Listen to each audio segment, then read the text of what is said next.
महाशिवरात्रि के अवसर पर आचार्य प्रशांत ने एक विशेष नाट्य प्रस्तुति देकर दर्शकों को आध्यात्मिक चिंतन का अनोखा अनुभव कराया। मंच पर उन्होंने कला के माध्यम से गहरे आध्यात्मिक संदेश सरल भाषा में प्रस्तुत किए। उनकी भावपूर्ण अभिव्यक्ति और सशक्त संवादों ने उपस्थित लोगों को आत्ममंथन के लिए प्रेरित किया। यह प्रस्तुति उनके विद्यार्थियों के लिए एक विशेष उपहार रही और महाशिवरात्रि के उत्सव को ज्ञान और जागरूकता से भर दिया। वे बुद्धि ही तो थे, वे बुद्धि ही तो थे।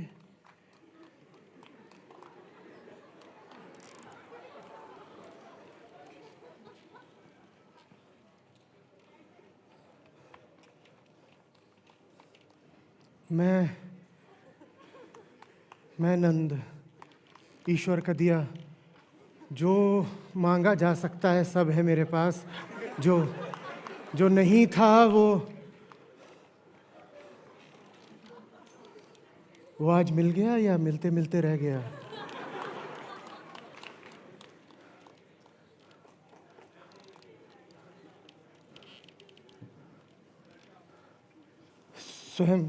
स्वयं बुद्ध मेरे द्वार आए।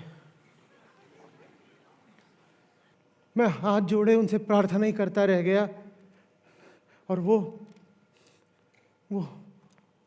मुड़ करके वापस चले गए। ये क्या हुआ है आज? इसे अपना हो भाग्य मानूं या परम दुर्भाग्य? मोहिनी, मुझे किसी कार्यवश थोड़ा जाना होगा। दूसरे पैर गया था। आधी रात के बाद वापस। जब मैं वहां पहुंचा तो बुद्ध न जाने कितने ही लोगों से घिरे हुए बैठे थे। जब वापस आने लगा तो पीछे से उनकी वही शांत गंभीर आवाज आई। मैं मुड़ा, जैसे स्वर्ग मिल गया मुझे उनके मध्य बैठने का मौका मिला। और बुद्ध, दीक्षा के लिए मैं न जाने क्या उठा मेरे भीतर। मैंने दृढ़ता से रोक दिया उनको। मैं नहीं और रोक दिया मैंने उनको। तो वहां उपस्थित सारे भिक्षुओं ने मुझ पर कामनाग्रस्त होने का आरोप लगाया। बोले, तुम पर धन, मद, यौवन और स्त्री का ज्वर चढ़ा है, इसलिए तुम बुद्ध के समीप होकर भी दीक्षा नहीं स्वीकार कर रहे। मैं चुप रहा। मेरी चुप्पी को देखकर इस बार स्वयं तथागत बुद्ध उठे और उन्होंने अपना भिक्षा पात्र मेरे हाथों में रखना चाहा।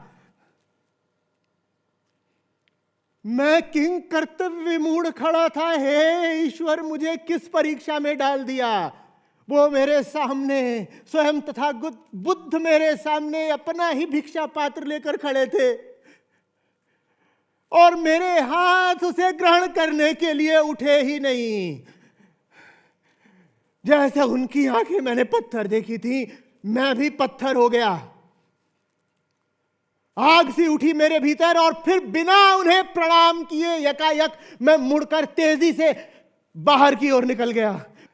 उस वक्त मेरे भीतर दुनिया की हर वस्तु, हर विषय, हर व्यक्ति के लिए बस रोष था, विरक्ति थी, क्रोध था। यहां तक कि स्वयं बुद्ध के लिए भी, अपने लिए भी मैं जीना नहीं चाहता था। मैं वन की ओर चला गया। मैं चाहता था कोई हिंस्र पशु मेरा शिकार कर ले। और जब कोई पशु नहीं आया मेरी ओर तो मैंने स्वयं ही जाकर के जंगली पशु को ढूंढा, द्वंद करा, लेकिन मरा मैं फिर भी नहीं। मैं जिंदा हूं।